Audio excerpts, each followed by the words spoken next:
So one of the things in the humanitarian world is that we look at a lot of the same issues as the gender, peace, and security world, but we just phrase them slightly differently.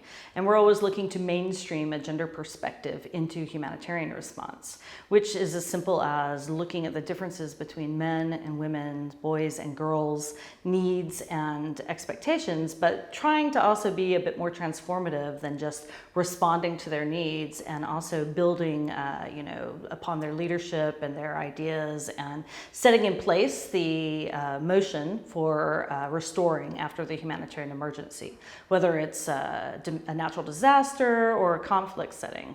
And what we see is in the humanitarian sector, we're not very good at incorporating gender equality measures into it.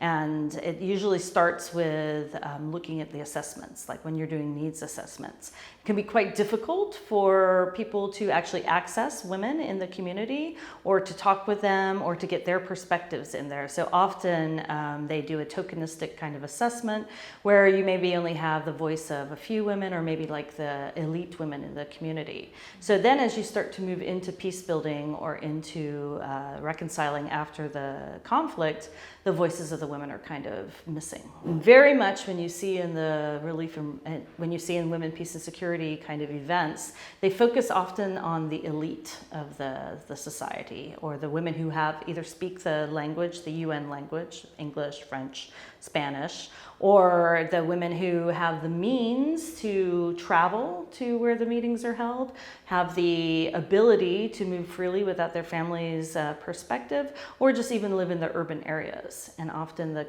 most conflict impacted people are the women that are living in the rural areas, in the IDP camps, in the refugee camps as well.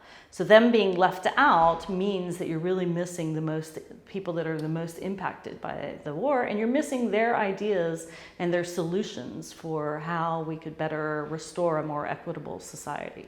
Putting people who are the most vulnerable and who have the most to lose at the center of our work and responding to their needs, I think, is the way that we should move forward. An organization like ours, Gender Association, can work with local women's organizations and bring a bigger platform for them, letting their voices be heard more. And we can bring that to our clients that we work with, a diverse understanding and a diverse way of looking at the problems in the world. Because we have peace and security specialists. I come from the humanitarian perspective, also from a reproductive health background and rights.